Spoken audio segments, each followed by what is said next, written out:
If you survey every Fortune 1000 company and you say, tell us who your best customers are.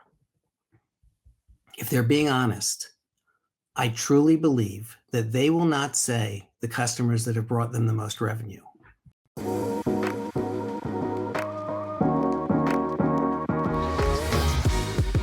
Hello and welcome to Love as a Business Strategy, a podcast that brings humanity to the workplace. We're here to talk about business. We want to tackle topics that most business leaders shy away from. We believe that humanity and love should be at the center of every successful business. I'm your host, Jeff Ma, and as always, I'm here to have conversations and hear stories with real people about real businesses and real life. My guest today is Jonathan Rosen, and Jonathan is the founder and CEO of Collaborex, a unique peer advisory and professional development community. But Collaborex is more than just a business. It's built on a powerful mission to foster meaningful relationships as the foundation for individual and business success. Jonathan brings with him over 35 years of experience to the table. He's been a CEO, COO, founder of multiple businesses, giving him invaluable insight into the challenges that entrepreneurs face. And with a background that includes a law degree and a master's in finance, he adds a pretty multidimensional perspective to our conversation. And so with that, I would love to welcome to the show, Jonathan Rosen. How are you doing? I'm doing great, Jeff. It's so nice to be here, talking about something that I love to talk about. Well, love is in the name of the podcast. Glad you have something you love. And I wanted to start my conversation with that kind of vein of questioning, which is, what's your passion, Jonathan? What are you passionate about, and how did you find that passion? So, when I look back on my career in law and business ownership and all the businesses that I've owned and everything that I've done, and even my personal life, if I would boil it down and think about what has been the single most important factor that has led to my meaning and success in anything that I've done, and it's always been the meaningful, impactful personal relationships that I've built. And that's the same personally, it's the same in business. When I think of relationships that I've had with employees and colleagues and even competitors and prospects and strategic partners and clients, it's always been the quality of the relationship that's led to the most results and meaning and kind of long-term satisfaction. And so, I talk about relationships, and, relationships are, they kind of have a lifespan, and they start from meeting someone and liking someone and, hopefully falling in love. And if you can expand that relationship in business to, you hear companies say, oh my God, I love my clients. Or you feel about some product that you're using and you feel an emotional connection to them. It's love. It's that it's like a sense of caring, a sense of connection. And those are the things that we have to work on cultivating. I mean, it's something they should teach in business school. Well, speaking of which, you've had quite the journey and experience. Is this something that you learned early on? Was there a relationship that taught you this, or because I think a lot of us will start our careers with the money and the success and these other factors in mind. And at this point you're saying, looking back, it was relationships. It's always been relationships, but where was that turning point for you, or were you just born with relationships in mind? Maybe it was something that was innate.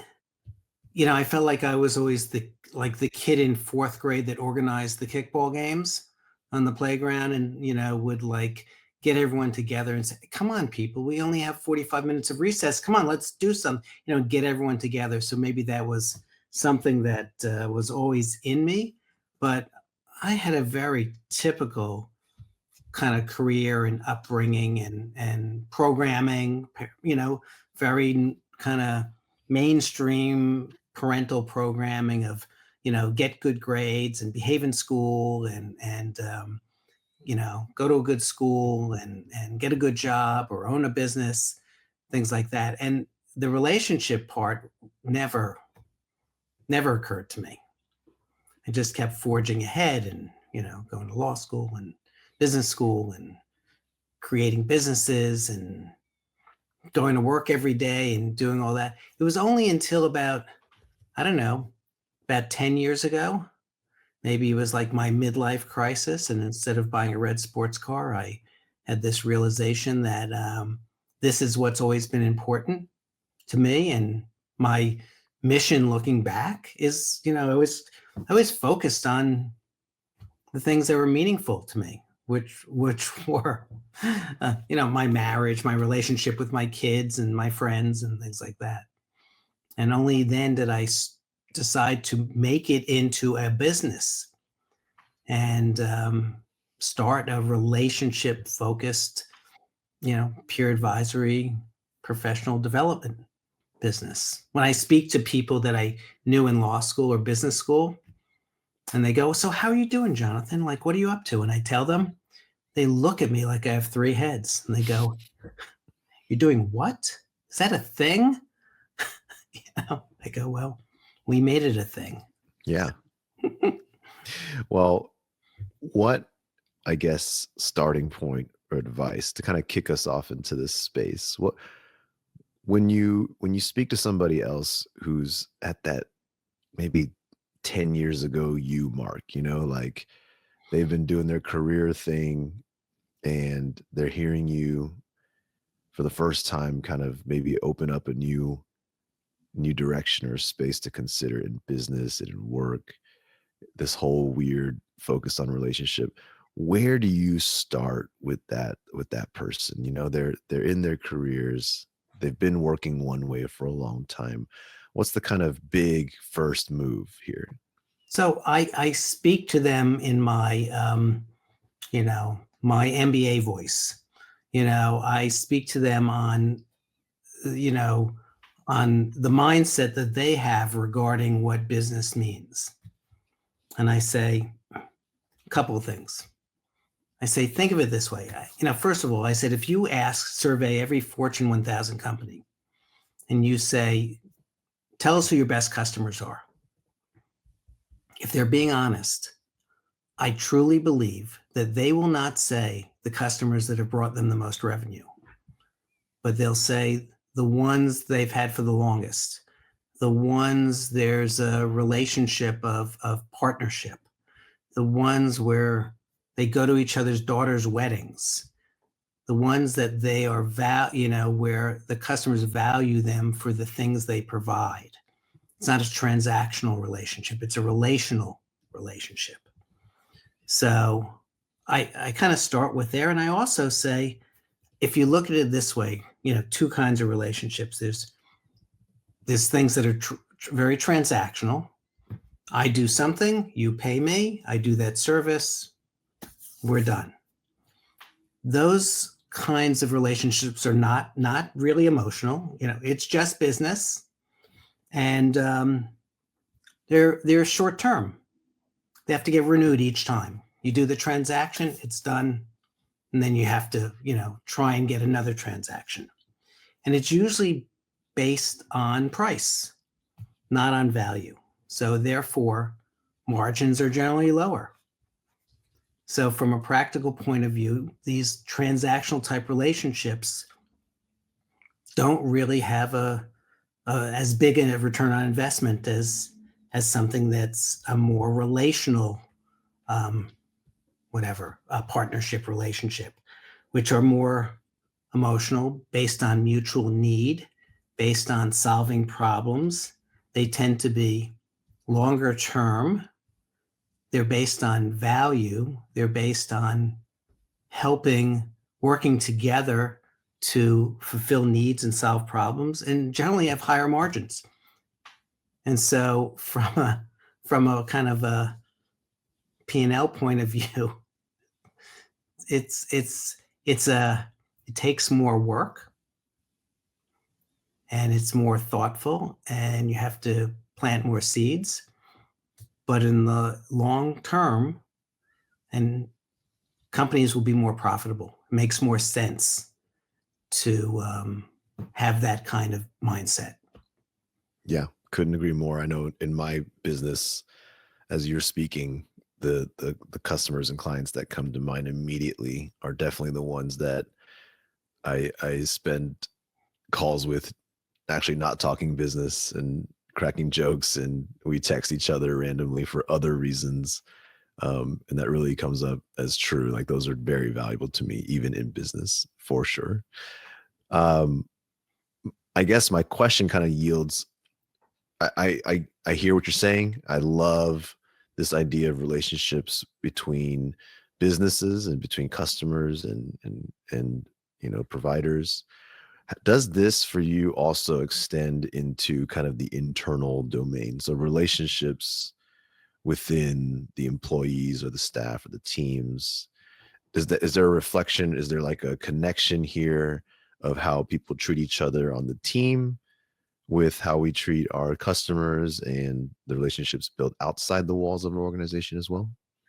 Well, sure. If people feel that they're more emotionally connected and they're on the kind of the same path, and they don't have a transactional mentality between each other.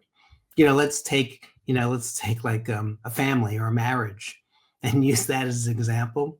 If um, if you have a situation where everyone says, okay, you do the dishes and I take out the garbage, and I'm going to clean the refrigerator, and everyone has their tasks and are counting.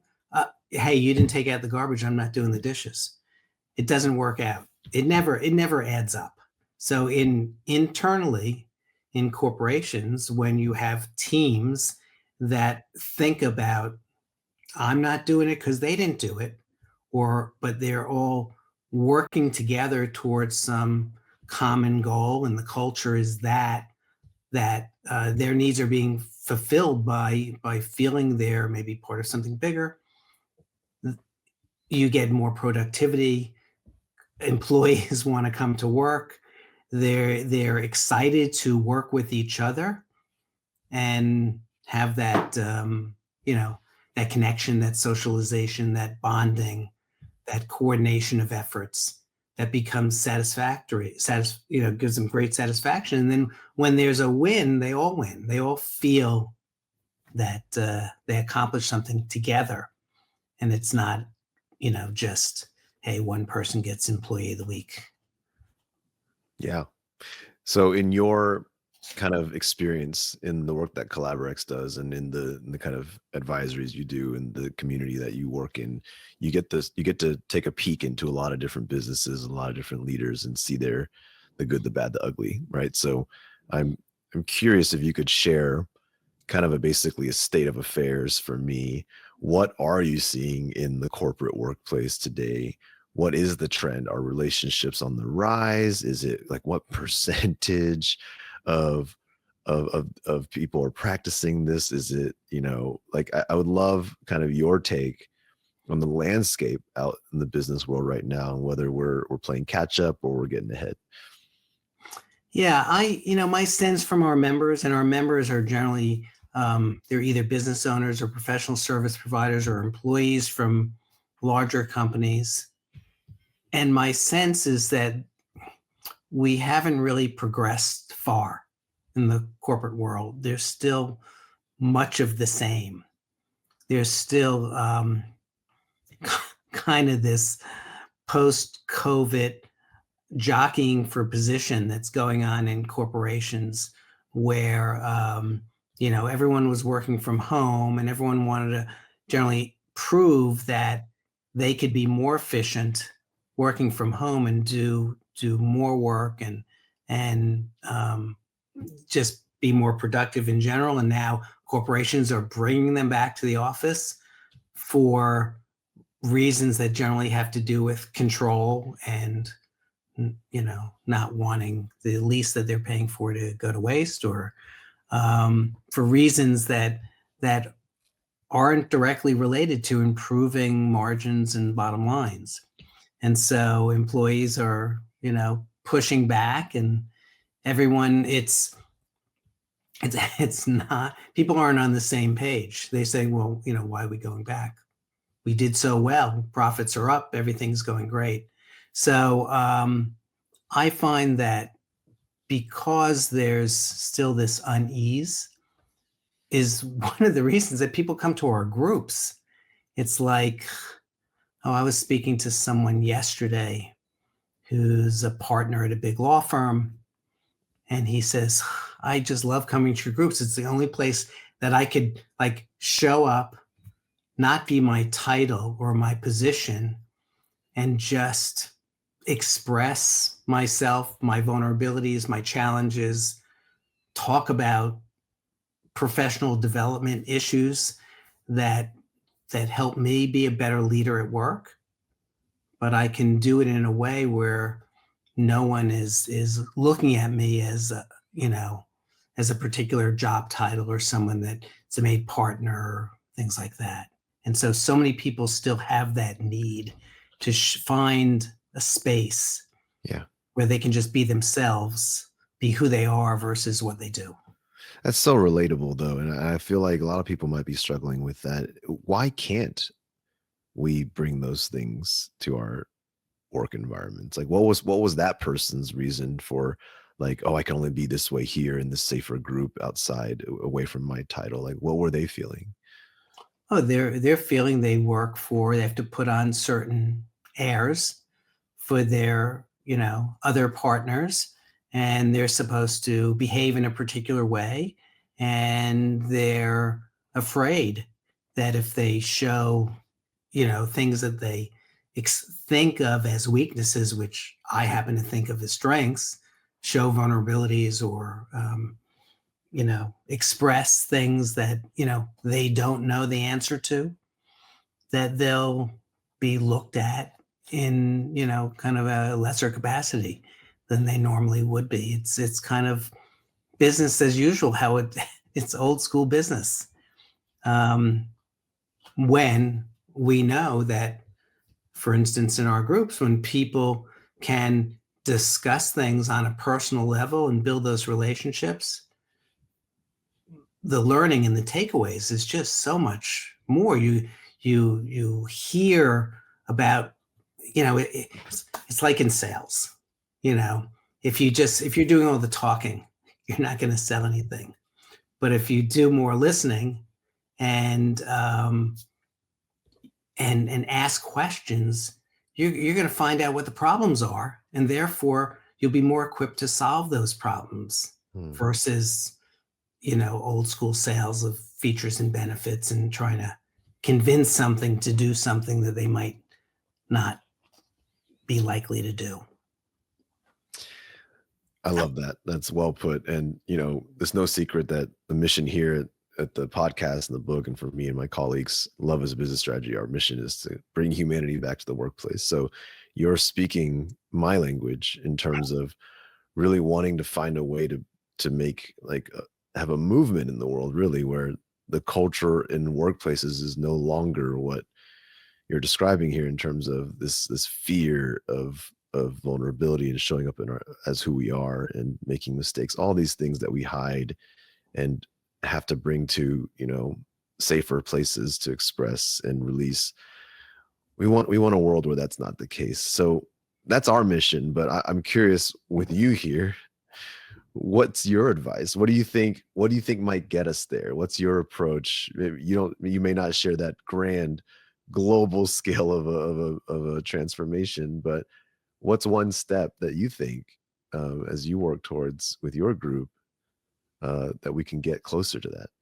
It's hard because when we have members that join and pay for their own membership as an investment in themselves, they're all in.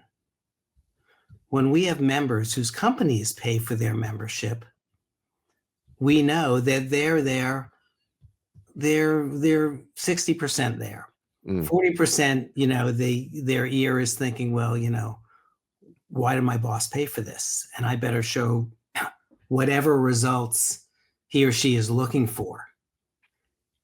And it literally takes them away from the values that they could be getting, mm, because in our groups, we build relationships. As a side effect of those relationships that we build, it flips people's brains, so they want to help you in any way you need help. And that help could be client referrals, but it could also be strategic partners or accountability or great advice or just support. And they lose out on maybe those client referrals that the boss is looking for, because they're too, they feel under the gun, and there's too much pressure. So they revert back to trying to sneak in sales messages when they should be sneaking in, I don't know, personal vulnerability messages. yeah. And what I'm hearing from what you're sharing is that there's a level of genuine authenticity that's needed in this work. And like you said, the people who paid their own money to come, it's because they genuinely, authentically want to improve in this, and they actually believe in this. And they want change, and they're open to change, and open to something different. Whereas if you're being told to do something or you don't actually buy into it, there's always going to be that level of skepticism and or kind of different intent behind what you do. So Yeah. I mean, the way that the traditional corporate structure is, it's a vertical structure where everyone, reports to someone else who reports to someone else. And it's designed to remind people what their position is and where they stand on this like totem pole of hierarchy. If corporations would adopt a more horizontal structure, they would, I think, there'd be a greater chance that they'd be able to get everyone on board and increase productivity, and find, a culture that aligns with the needs of the employees equally with the needs of the company. hmm, I mean, a small example in my business. So we have 14 groups. I have 7 facilitators. I facilitate some groups. They're not doing it because they're going to be able to, go retire and live on some island in the Caribbean. They're doing it because this is something they're fulfilling. The facilitators are fulfilling a need that they have. It's something that they love to do. It's something that is very near and dear and heartfelt to them. It makes them feel good. So I have to support their needs. If I support their needs, then they're going to do the amazing job that they're doing now. They're going to feel cared for. It's same thing, it's just on a smaller scale. I love it. Jonathan, I really appreciate the insights you brought today. I think there's a lot more to talk about on this topic. I think I could talk endlessly on it, being it's so aligned with my own personal mission and the mission of the work we do. But I really appreciate the kind of you bringing those 35 years of experience today and just kind of like putting out exactly what you're seeing, because I think that perspective will help people understand, especially those who have not considered it yet, a different perspective. So I really appreciate what you shared. Is there anything that you'd like to leave the audience with here in terms of more about CollaborX or how to reach out to you? Sure. And first of all, I want to commend you for so many organizations are afraid to use the word love. I was afraid at first, let's put it that way, but we're all in now. It's an extension of what we should always be doing. It's what we should aspire to. Thank you. Right. So, CollaborX is a membership organization. We have, as I said, we have 14 groups. Anyone could reach me, email me directly. It's Jonathan@CollaborX, CollaBerex. And anyone can come as a guest to any groups and experience, I don't know, experience love as a relationship building strategy. Awesome. And I'll put your information, your LinkedIn in the show notes here for everybody to check out. And um, with that, Jonathan, I hope you enjoyed your time here as well. I had a great time. And to the audience, I hope you enjoyed it and you've checked out the book, Love as a Business Strategy. Be sure to check out Collaborex if you get a chance. And with that, we will be talking to everybody in another 2 weeks. We hope you have a wonderful one. Thank you so much, Jeff.